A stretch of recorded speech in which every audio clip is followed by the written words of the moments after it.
Let's do it.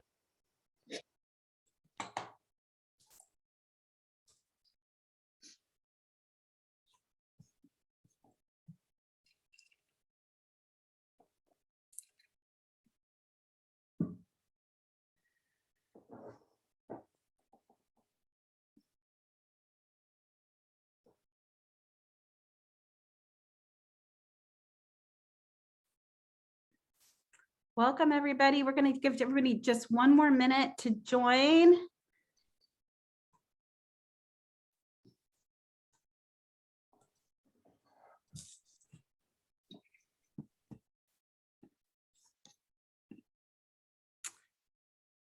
Joy, I think I'm just gonna, for the sake of time, I'm just gonna get started and we'll just let people join as they come. Does that sound good? Well, thanks for coming. These are always, we love these little mini lunch hour workshops. I think they're just so great and we get just the perfect amount of information every time we do them. So I'm super psyched. And every time Kirby comes, we always learn so much and get good reminders. So I'm super excited today. So Kirby is a local family and child therapist. She's the director of Austin Family Counseling, and she's an Athena parent, which we're so proud of and love having your children at Athena. And so when we've been emailing for months about doing a workshop, and I was like, do the flip the lid. That's always a great topic. So we love talking about emotions and how to regulate through emotions. So I'm super excited for you all today to join us. And we've already hit record because Kirby's so nice to let us have a recording of it for a few weeks as well. So just so you know. All right, Kirby, I will pass it to you. All right, thanks, Mandy. Hi, everyone. Today, like Mandy said, we'll be talking about a little bit about our brain and emotions and how it's all tied together. And I'm going to get some of y'all to participate too. So please feel free to jump in at any point, ask questions. If you feel like showing your face, it's always better feeling like I'm talking to people instead of black screens. So please feel free to turn your cameras on if you don't mind, so I can see your faces. And jump on and answer my questions that I'm asking you. So yeah, participation is super invited in here, and love to hear from parents too. So I'll start a little bit today. We're going to learn about the brain and how it ties to emotions. And really, this piece of information came a lot from the work of Daniel Siegel. And I don't know if any of y'all are familiar with Daniel Siegel. He is a psychiatrist, a neurobiologist, and studies emotions on brain scans. And so he's really showing that like emotions are real science. It's not just these woo-woo things that we have. And so he uses his hand to kind of explain it. So I'm going to step you through an experience to kind of see how you can understand it, and also how you can explain this to your kids, because honestly, I think as young as 3 years old can really understand this concept, and it can really be something you use in your family with the language.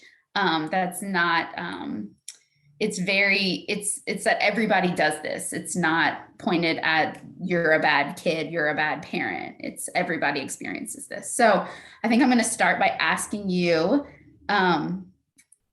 to think through, right, to take a minute real quick and think about a situation in either your professional or your personal life that causes deep feelings of anger or frustration. So just bring it to mind for a second. See if you can bring that idea to your mind. Would anybody want to jump off mute and share just like one or two things that come to your mind when you think of and I ask you that question? Just jump off mute. Yeah, I don't mind sharing. This is Felipe Fernandez, Olivia's dad.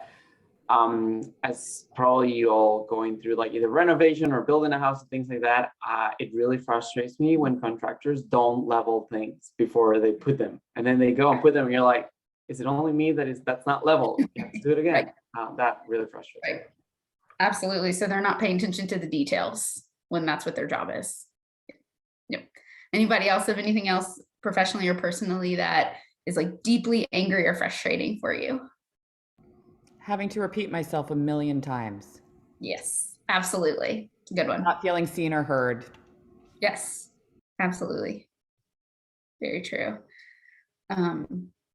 My new one is cleaning up potty accidents. Even though I try to hide it inside, it's pretty frustrating at the moment. So, anyone else want to share one more?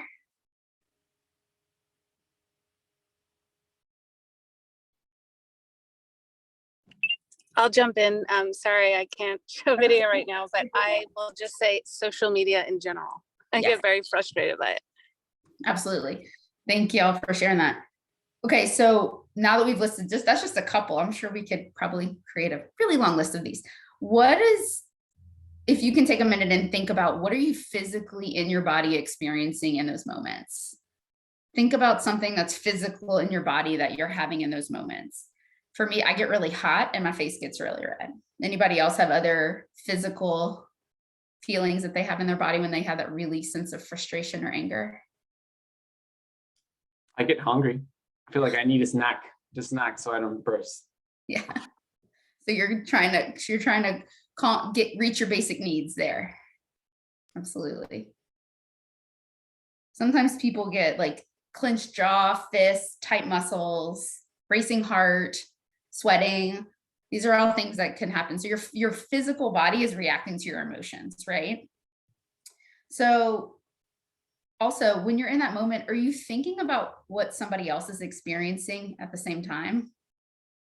Generally, I'm not really paying attention to what everybody else is experiencing when I'm in that really upset moment at all. So I think it's kind of a rhetorical question, but is that like the greatest time to solve a problem or move through something when we're in those moments? Generally not. Not well. So this next part that I'm going to explain to you about the brain flipped lid and the brain in the palm of our hand is a great way for us to understand it visually, and a great tool to use with kids to visually understand it and to put the language in your family, because again, it puts it here and that every single person does it. We just talked about just a couple examples as us as adults that do this. Now we can even translate that to our kids, right? Every day they get frustrated with tiny little things that are big to them, but this applies to them too, right? So I'm going to use my hand to explain it. So you can hold your hand up if you want to or not, but so this represents your spine and your brain stem is right here where your wrist is, right? And again, I'll explain to you how I say it to parents, and then I'll throw in the kid language that I use because I explain this to kids too. Here's your spine and your brain stem. Your brain stem helps you breathe with your breathing and your heart rate. That's what that job is. This part, that's your finger, that's your midbrain, and that is where your limbic system lives, and that is where like your memories are stored and your emotions are processed, right? I call this bottom part of our brain, really deep down in the middle, our animal brain, because animals have it too. It's instinct, right? You might have heard it called fight, flight, or freeze, right? It's our gut instinct to react. And that's needed, right? It helps us protect ourselves against threats. So this top part, I tell kids, this is what makes us different than some animals that you love. This is our cortex, this top part of our brain. And these very front part of our cortex, closest to where our eyes are, is the prefrontal cortex. And that part regulates our understanding of other people's emotions, our ability to calm ourselves, our ability to reason, our ability to problem solve, all of those things that makes us human and rational and functioning in our calmest, happiest place, right? So when we're stressed, angry, hungry, had 17 things that happened against what we wanted them to happen that day happen, our lid flips. And so what part of our brain are we seeing then? Right? This animal brain, this fight, flight, or freeze brain. Remember, our ability to reason is up here and it's disconnected. So think about this, what it looks like. Has anyone ever experienced this in their household? Yeah, I'm seeing a few hands up. Just once or twice, right, around my house. Our goal, what I always tell parents is our goal is we're not gonna really be able to stop it from flipping. Our goal instead is to start noticing the symptoms when it's building. Noticing the little things that you can see along the way in yourself and in your kids to try to then use some techniques to put that lid back on tighter, that thinking, reasonable, conscious, present lid. When I describe this to kids, the words I like to use are the animal part of our brain. And then I usually say, what does a tiger do if you sneak up and attack, like scare it? And they usually say it's going to attack you, like a fight, right? And then I use a rabbit for the flea. So if you creep up and scare a rabbit, what is it going to do? Oh, it's going to run away.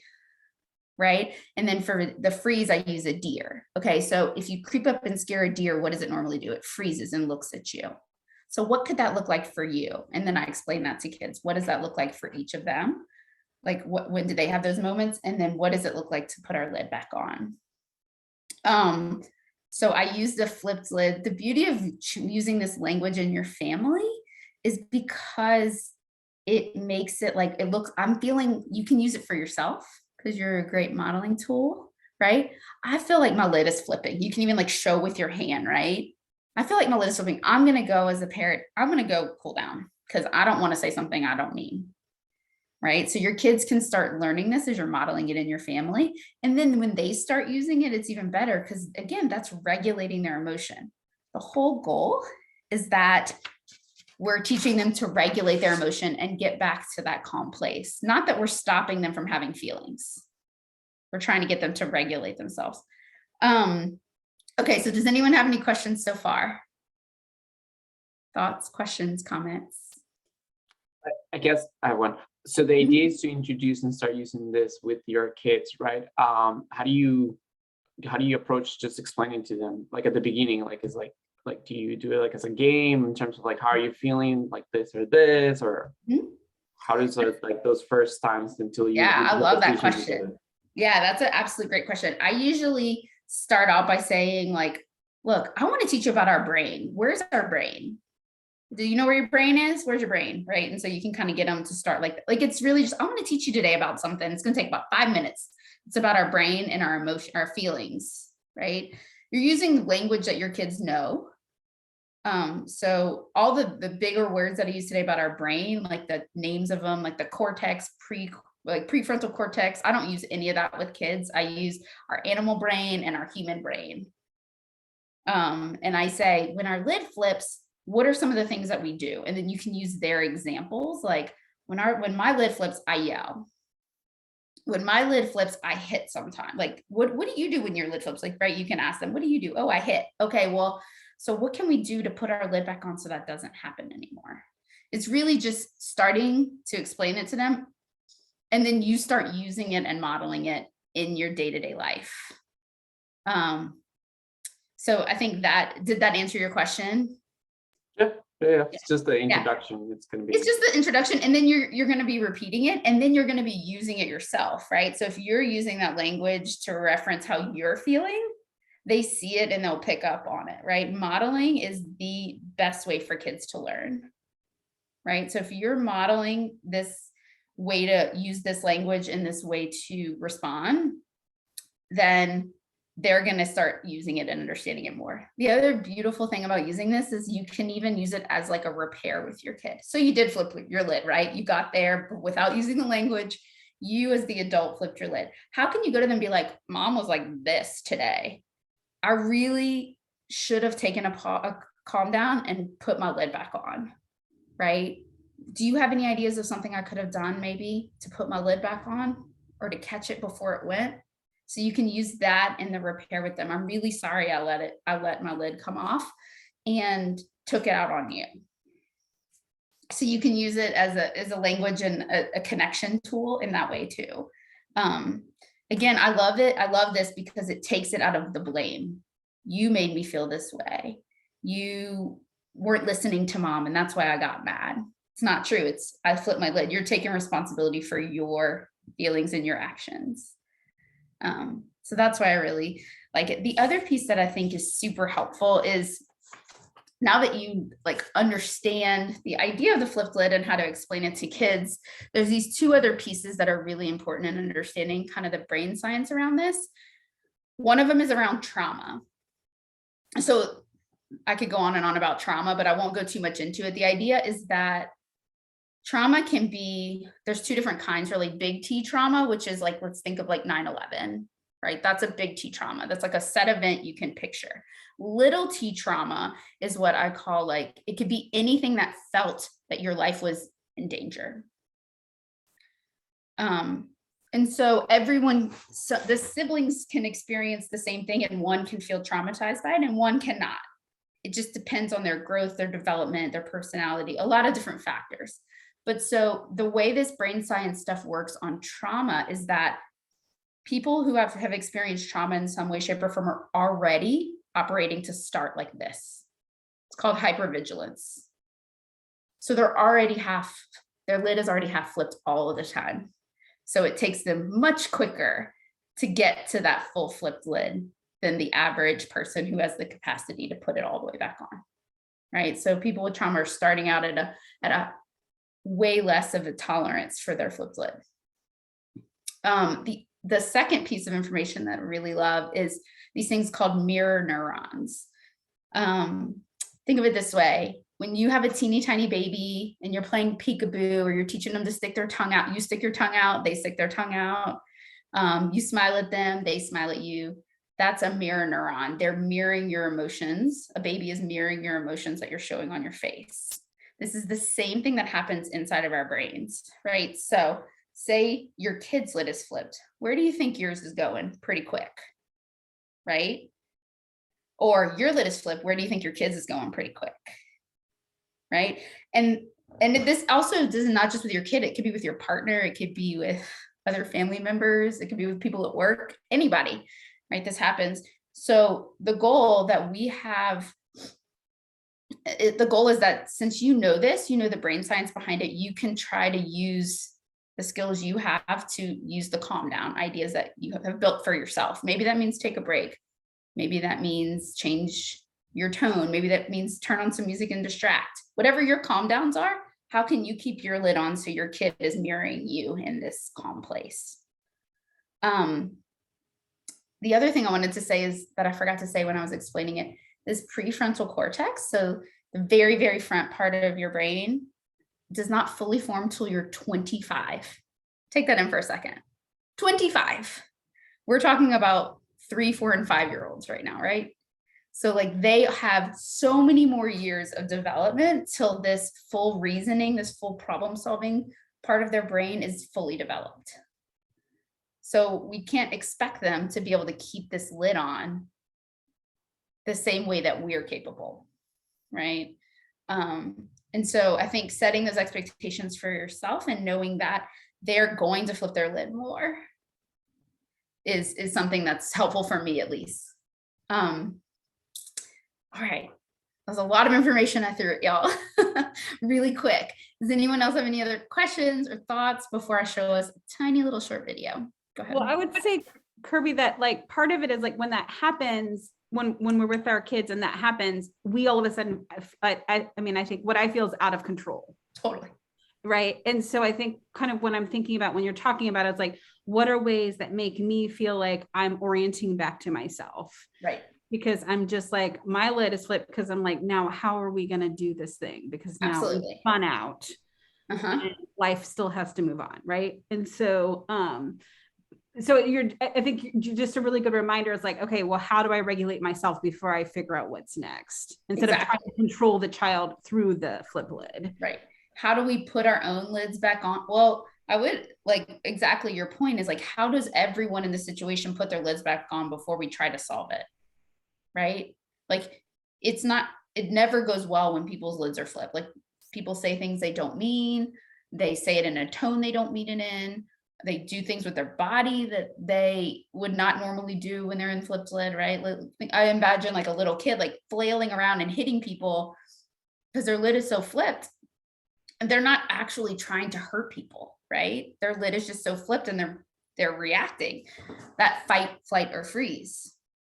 So how can we get everyone's lid back on to this place of connection in our brains so that we can then solve whatever problem it presented itself, whether it be like, and we have to leave the house, get your shoes on, or is it, you hit your sister, how are we going to make that better? So from every problem, solving it when we're in that flipped lid or our kids in that flipped lid never really goes well. It's calming down first and then moving to problem solving. But everyone has their own calm down. So I think that's my next part really quickly, but I want to show you. So this comes from, again, Daniel Siegel. I'm going to show you like a little short 2-minute video of him, of the master, explaining it in his language. And then we'll talk about it a little more. So let me share that with you real quick.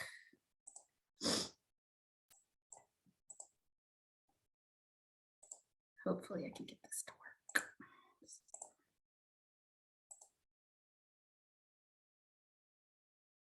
All right. Can someone, Joy, can you give me a thumbs up if you can hear it? One of the most rewarding experiences for me has been to study brain science and apply it to the experience of parenting. And the hand model of the brain that I use to teach parents is very useful to understand that. So if you take your thumb and put it in the middle of your palm, put your fingers over the top, this is a very useful model of the brain. And when we can actually see in front of us what's going on in the brain, then we can change what the brain does. So let me walk you through very basically what happens in this brain and the structures in it. And it goes like this. The spinal cord comes up, representing the wrist, and then you have coming up into the skull, the brain stem and the limbic area, which work together to help regulate arousal and your emotions and the way you have a fight, flight, freeze response. These are below the cortex, the limbic and brainstem areas, and the cortex is this higher part of the brain that allows us to perceive the outside world, to think and reason. And this frontmost part of the brain, right behind your forehead, so the person's oriented like this, is actually the part that regulates the subcortical, limbic, and brainstem areas. This regulation is very important because sometimes we can have all sorts of things happen in our life. We're tired, we're exhausted, someone pushes a particular emotional button, and we can flip our lids. So rather than being tuned in and connected and balanced and flexible, we can lose all of that flexibility, even lose moral reasoning, and act in ways that are terrifying to others, including our children. Now, you can actually bring yourself back online and come back to the high road and make a repair with your child. And that's important to explain to them. And you can also use this hand model of the brain to explain to children, even as young as 5 and 6, how to understand when their emotions are rising up from the brainstem and limbic areas here, and how it's overriding the prefrontal area and making it so they may be about to flip their lids. So I've had kids come tell me that they're about to go flip their lids and they need a break. They need a timeout. And by even just naming that, they can tame it. And that's the power of using the hand model for ourselves and our children to help us all make sense of what goes on in the emotional communication that we have in the course of day-to-day life. Brad. Hi, I'm Dan Siegel, and it's an honor to. All right. So what did y'all think about hearing that? Anyone have any thoughts or want to share? First time hearing about it, so thank you. Yeah. Daniel Siegel writes a ton of books about different developmental stages and brain development. He's a really good one to read if you're interested more in this, but I think this is like the core of what he explains a lot, is that if we can't use our reasoning, right, our reasoning, our problem solving skills, we're acting in a way, we're not going to be able to get anywhere very far that's productive. So he talks a lot about that, understanding that. I'm not sure if this is exactly the time, but what I thought was, what if you ain't got time for all that? No. You know what I mean? Like, you're about to get out the door, company's about to come into your house, it's happening. I mean, obviously, if you've practiced this technique, I'm sure that the time gets shorter to where we can all communicate on the same level. But I'm specifically thinking of an event, and I was like, oh, if only I could have done that in that short of amount of time. Anyway, don't know if you have any tricks or loopholes. No, I love that. I love that so much because it's real life, right? Like, we're all parents. We all have things to do. We don't all have the luxury to slow every moment down and like make it a teaching moment. and like all put our lids back on so perfectly before we have to execute what's happening. That would be lovely, but that's not reality. So yeah, I think what you're talking to is using your best judgment around it. Like, right, sometimes you're like, we're going to be late for that, and we're going to focus and like sit down with it and like really put our lids back on. When you have the luxury to do that, I think of an incident like in your house when your kids are arguing, right? And someone's gotten hurt. You have the time then to sit down and really practice that, putting that lid back on and problem solving it. When you're getting out the door to like get to school or get to work, you're going to probably physically hurry through it. And then my suggestion would be to circle back at the end of the day when everyone's calm and talk about it together, right? So it's not just in the moment use, it's that repair, that reconnection that can be really powerful with this. And again, once it starts being language in your house, it does get quicker. And yeah, did that answer your question? Yeah. Okay. Yeah. You're not like, no one uses this. We always laugh. All of the therapists in our office, we laugh like our parenting skills that we learn and we teach went right out the window this morning when I was screaming at everyone to get in the car and like throwing all their stuff in, and like, it happens. And what is like the connection, like what does that reconnection look like later on is just as important. What I like that he said, and it's kind of spoke to what you were talking about, Mandy, is that he said, when we see what's happening in our brain, we can tame it, name it to tame it, right? And so the piece of that, we don't just feel completely out of control. We know our brain, there's like things happening in our brain that are beyond our control. So what can we control? We know this is happening. What are some things? Now what? Now what do we do? And so that's what I was going to step into next before we kind of, while I keep talking about this. Is there anything else before we jump into like the now what? Oh wait, Yeah. questions. Yeah, I was looking at that. Okay, Daniel Siegel mentioned is appropriate for 5 or 6 years old. I actually think 3-year-olds can understand this. Now, do they fully understand the full capacity of it at 3? No. But can they understand that what a flipped lid looks like for them? Absolutely. Can they understand what a calm lid on looks like for them? Absolutely. So again, like as they get older, you're going to teach them more details about it. But I think as a kid as young as 3 can really understand the basic language around flipped lid and lid on. So that's what I would say is like do very basic for 3-year-old, 4-year-olds, and as they get older, you can start giving them more details around what it looks like. I hope that answered your question, Maria. Okay, I'm going to show y'all this other thing that I made that says like, now what? Now what do we do? So we understand this concept. Where do we go with it now? Because it's not just helpful to know the knowledge. Let's make it practical. So I'll actually share this whole document with you with Minnie and Joy, and they can send it out to y'all. It's like just a little helpful reminder. I had a little 2-year-old cute hand model for me yesterday. So, but it's the idea of like stepping through what it is. And you can even use this to help get your kids to understand it. These are some of the words that is explained, right? You want to explain what the spine is, where the spinal cord is, your brain stem, the upstairs, which is this top thinking lid, the human part, right? What it's used for, the downstairs, what it's used for, the animal brain part, staying connected. Daniel Siegel also calls it the high road. That's just another way to think about it. But balance, flexible problem solving, lid on. And then the flipped lid is the offline. Brain is not integrated. Your thinking brain is not integrated with your emotions. I wrote not hearing because it doesn't mean you actually can't hear. You can hear. It's just not connecting, right? Because this is your thinking part. So it's just not connected to your emotional part. So it's sort of like not hearing. So when your kid's lid is flipped or your lid is flipped and someone's trying to make their point at you, I always think of like teenagers. Parents are like, they need to understand. They need to get this. They need to learn this. I'm like, well, were they in flipped lid? Because they didn't hear a thing you just said. not a thing. Even if they want to listen to you, they weren't listening. So just remember, lid on, right? Okay, so now what? Now what do we do? The idea that the mirror neurons are there. So that is really tied to modeling, right?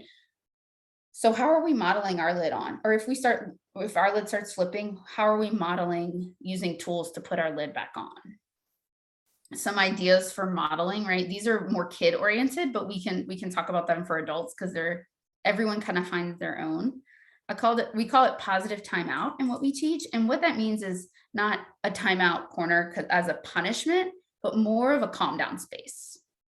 So positive timeout or a cool down space, or you can name it whatever you want. I had a kid that named hers that I worked with the sunshine place, whatever.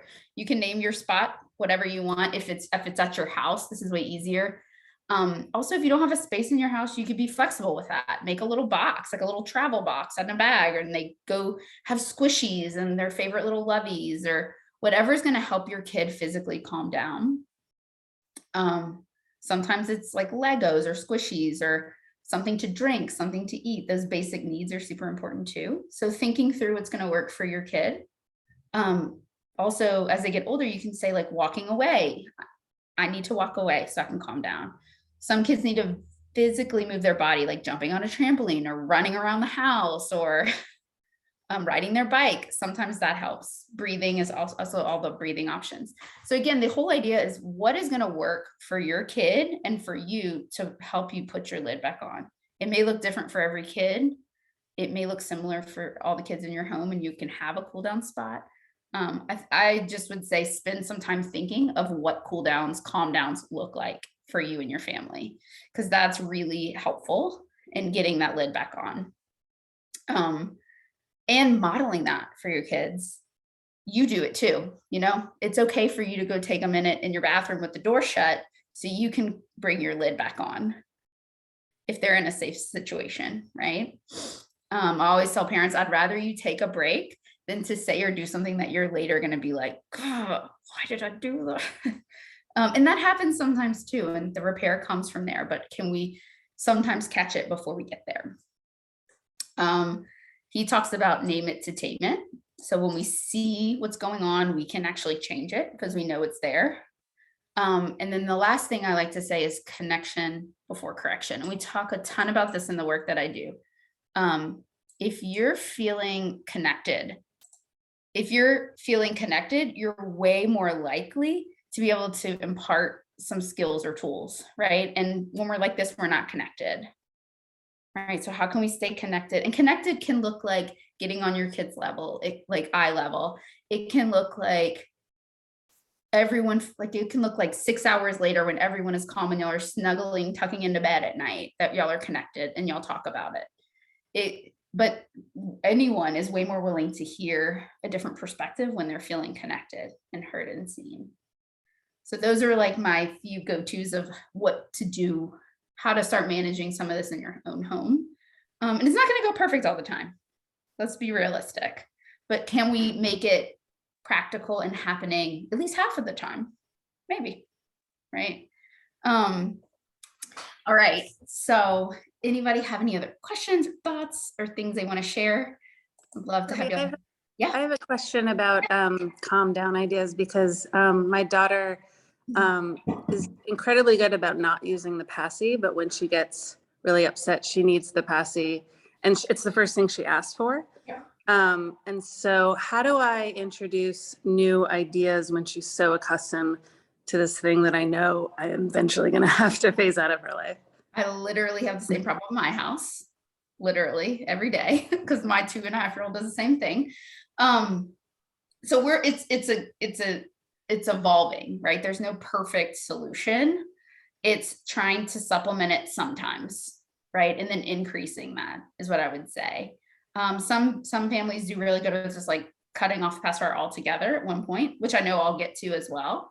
But in the meantime, for what I'm working on is just like, how can we try to regulate with other things? Like, how about you go get your lovey instead? Or how about you, like giving her other things that aren't a pacifier sometimes, if you can during the day. Now at 10 o'clock at night, or 8 o'clock at night, you're going to give her the pacifier, right? Like if she needs it, or if you're traveling and she's upset, she needs it. But if you're at your house in the afternoon and you have the ability to let her have all her feelings, like she can lay on the floor and have a tantrum. That's okay. Here's your lovey. I'll sit right here with you.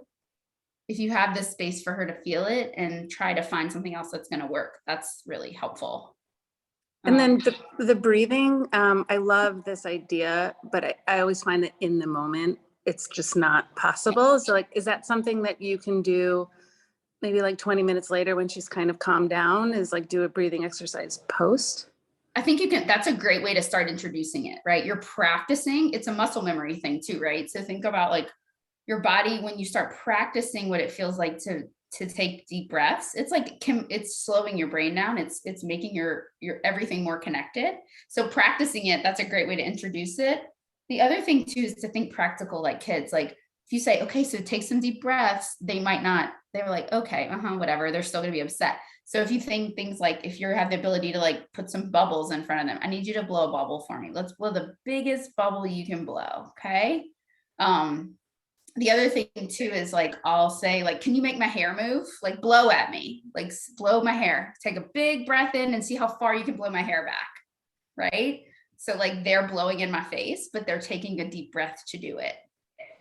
They don't know they're taking a deep breath, but it's like sort of thinking practically like that at the moment when they're 2 and 3 to get them to do it. Also, sometimes I'll say, put your hand right here on me. And I'll say, okay, let's do this together. Ready? Or like blow out birthday candles, right? So thinking things they have some knowledge of, instead of trying to explain to them sort of this like intellectual idea of breathing. Was that helpful? Yeah, that's awesome. Thank you so much. I also have one. We have this pack of things that has similar concepts, and one that my son really likes is bear breath. So you take like a really big breath in and then you roar as loud as you can. So I find when he's angry, that's like a good one because he gets to also yell, and it's like part of his deep breath. Yeah, I love that. No, I mean, that's why I say find what works for your family, right? So it's, you know, some parents don't want their kids to outwardly show big feelings, but sometimes that's helpful for some kids. So like, as long as you're not physically harming yourself or someone else or the environment, it's okay to yell, right? Or, you know, some kids physically need to move their body. So asking them to sit still and do something with their hands, it's not gonna work. They need to jump on a trampoline. They need to take a lap around the house. They need to get on a bike and ride a block with you next to them, right? Like every kid is a little different. Every human, you are different. What calms you down might be something totally different than what calms your partner down. I think testing it out, like seeing what works for each kid is helpful. So I would say I love that idea of like just thinking outside the box a little bit of what works for your kid and your family. It doesn't have to be the conventional things necessarily. If you feel like you can't help them, like the breath, or sometimes I've tried to like hold his body or something like that, should you just hold space for the tantrum? And you just like, because I've left the room and I'd be like, okay, well he's gonna, and then I'm like, am I giving him abandonment issues? Should I try my best to, we've had like a light fight where and I'm like, anyway, I get very on a childlike level. And instead, my highest self should hold space for as long as it takes. And I should like sit there with him and be like, okay. I think it depends on you, right? Like, in those moments, are you able to keep your lid on and stay present with him? And if you are, does he even like that? These are all questions to kind of dig deeper into with him. Like, do you like mom to stay with you when you're upset, or do you want me to leave the room? Because every person is different. Some people want to be left alone to like their own. Some people want you sitting in the room, but not saying or doing anything, just like physically present in the room with them when they're losing it. So these are questions, really good questions to ask your kid is like, if you can stay calm and your lid on and your kid wants you in the room, that's a great option. If you can't stay calm, I would say, I'm going to go put my lid back on. I'll come back and check on you in 5 minutes or 3 minutes or whatever. that's a great alternative. If you ask your kid and they're like, I want to be left alone, test it out, kind of like walk out and kind of keep an eye on them and see if they do better calming down by themselves. They might. So those are all just like ways to kind of test out. And again, inevitably, everyone's going to have different kids are going to need different things. You know, one kid might want you sitting right next to them, holding their hand while they're losing it. And you're like doing deep breaths to not lose it yourself. And one kid's going to be like, I need by myself. So just kind of talking through it, like going with your gut on that and seeing what fits for that particular kid in the calm down moments. No, I would rather a parent, if they can't keep their lid on, leave the room than to escalate with their kid. If they're in like a safe space that you know they're fine in. That's not, again, think about the more things that could happen in flipped lid than walking out of the room with you telling them that you're gonna go calm down. The other way to think about it is if your kid knows this is the plan, they do better. So, you know, they're expecting, if when we get upset and you hit mom, I'm going to say, I'm leaving the room and I'm going to walk out of the room. Right. So then you can say that like in any moment, not in that moment, like not in the anger moment, but when it's calm. And so they know that's what you're going to do. They might not like it. They might be upset about it, but they know that's what you're doing and that you're going to come back. That like planned what your plan is. Again, it doesn't look perfect every time, but I always go for improvement, not perfection, right? How can we do it one more time like that than we did yesterday? Yeah, thank you for sharing that. Anyone else? Questions, thought? Yeah, go ahead.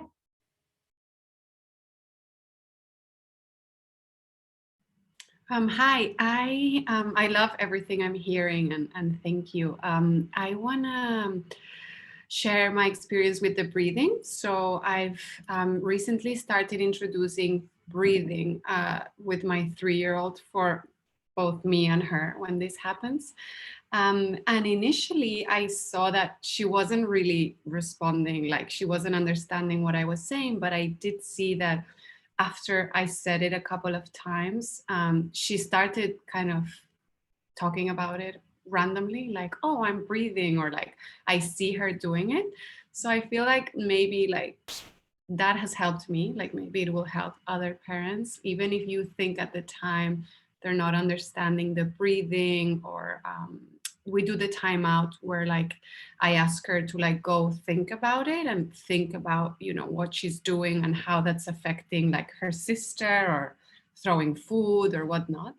And now she'll say like, oh, I'm breathing, or I'm gonna think about it. So with time, I feel like it builds, right? It's something that they eventually start understanding.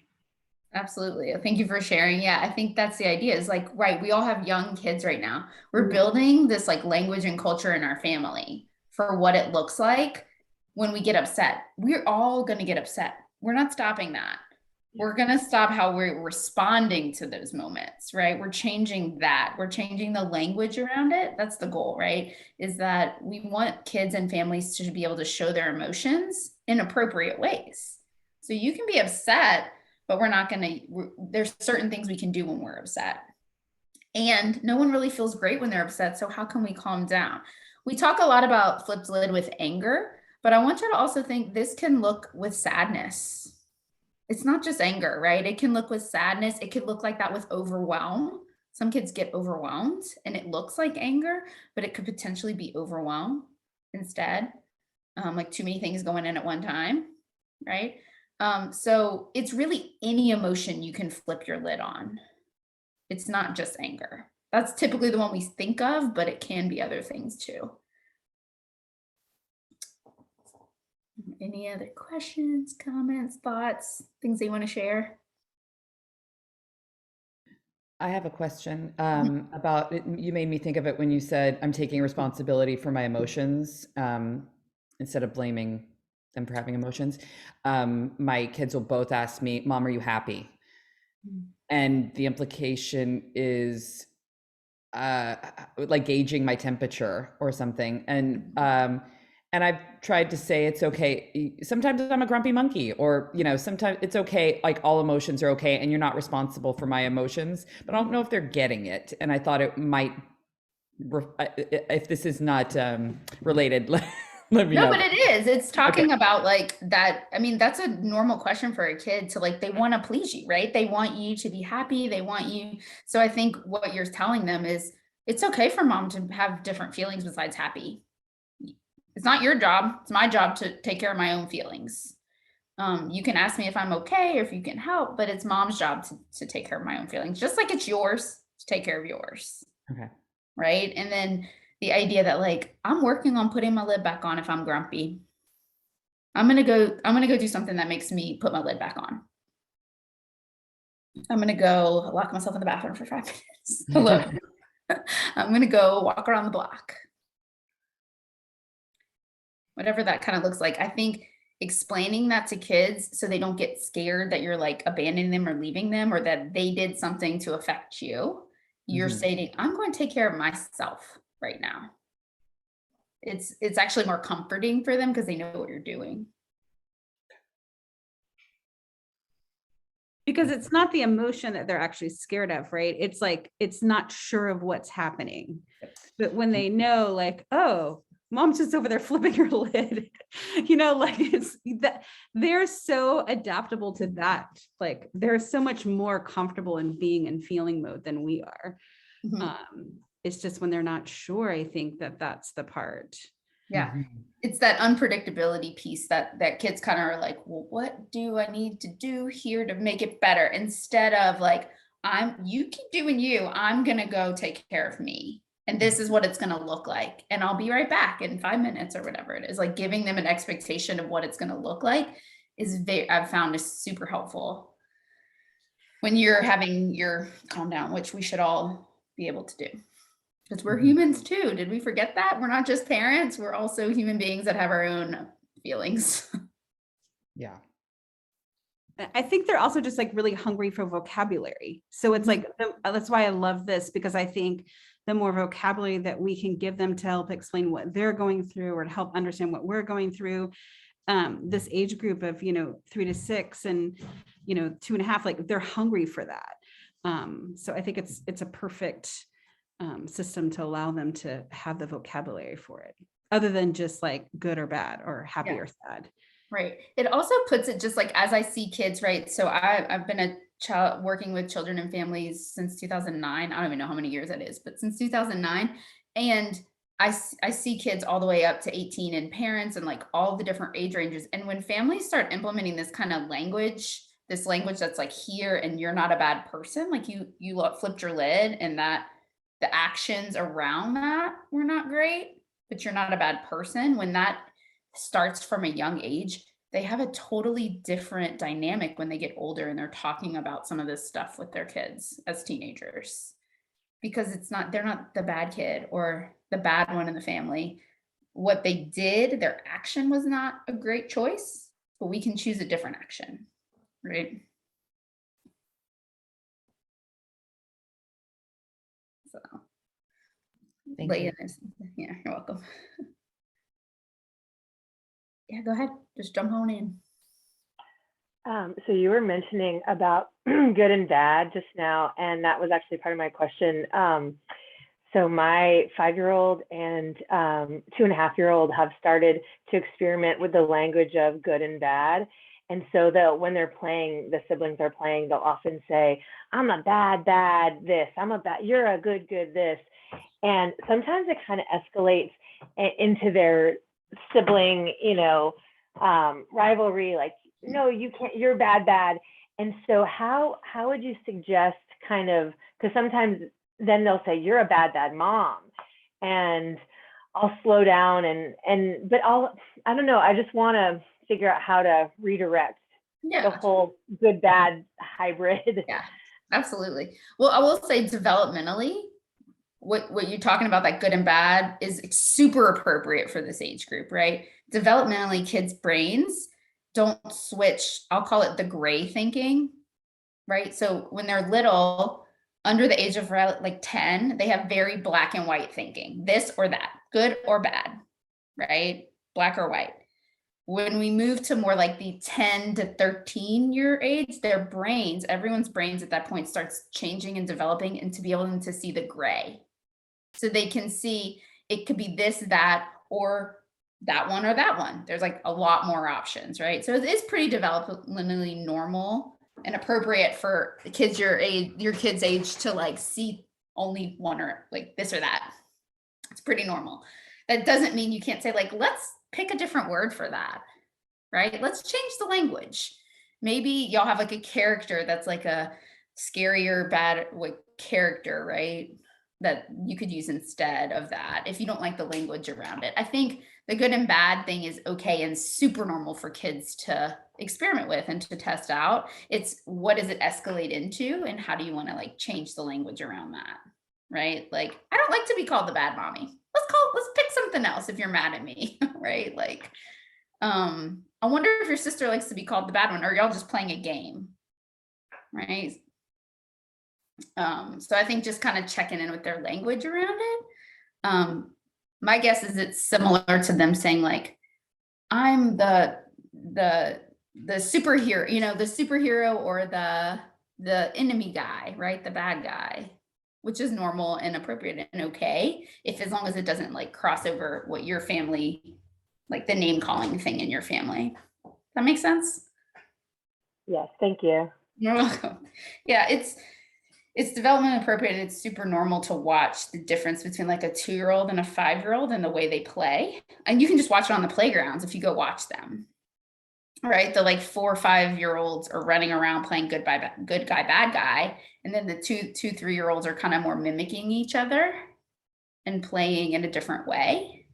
So that's part of development for sure. But it's totally okay to change the language around what they're using, because they might not even realize those words sound different to adults.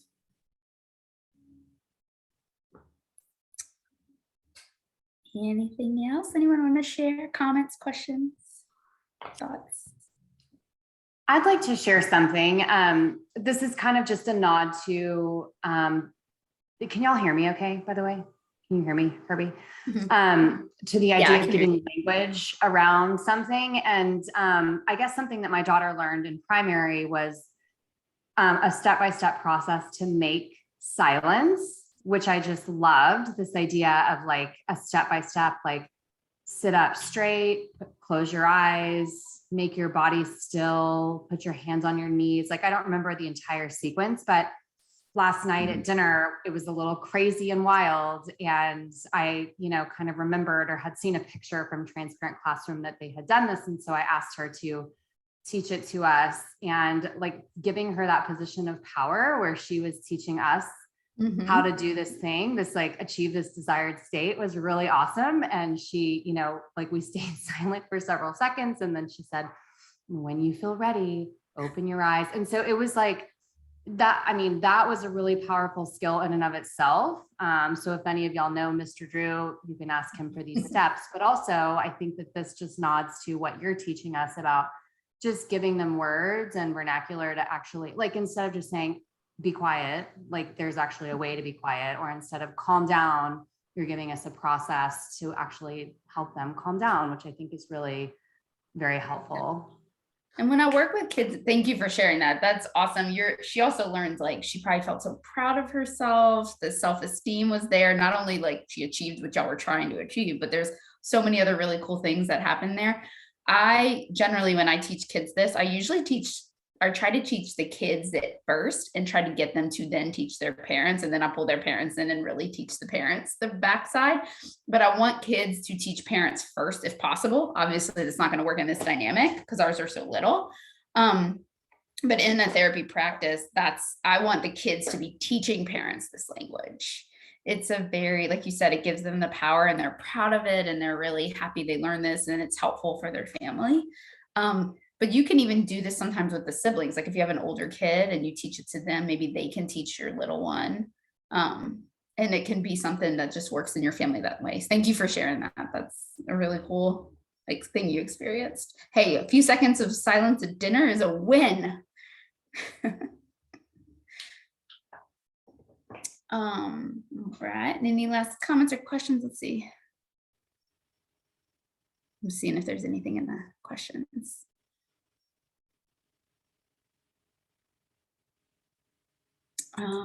Anybody else have anything else they want to share or comment about before we finish?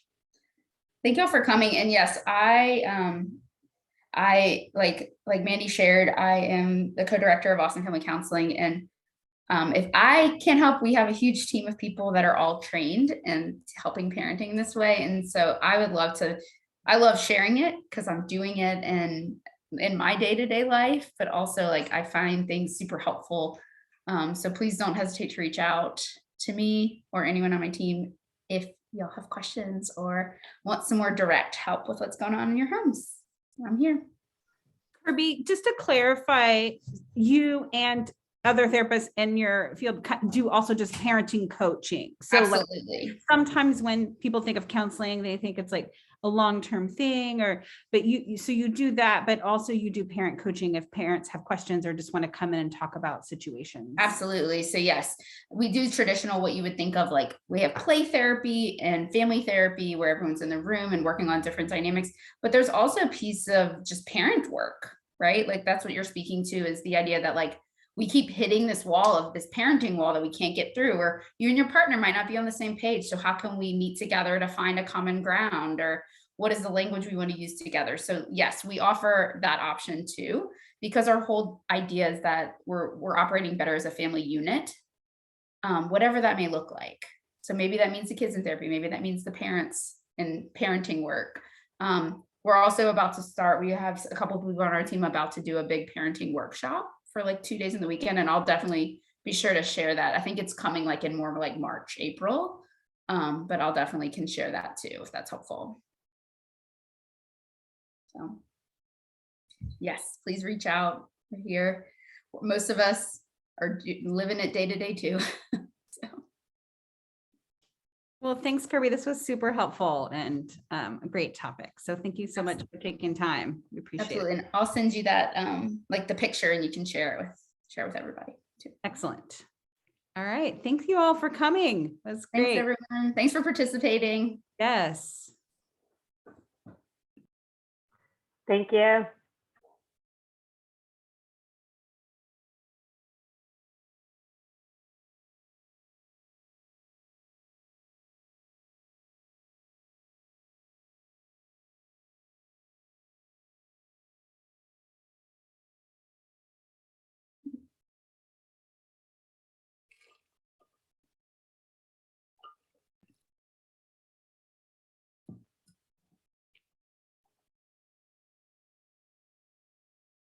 Joy, do you want to hit stop record?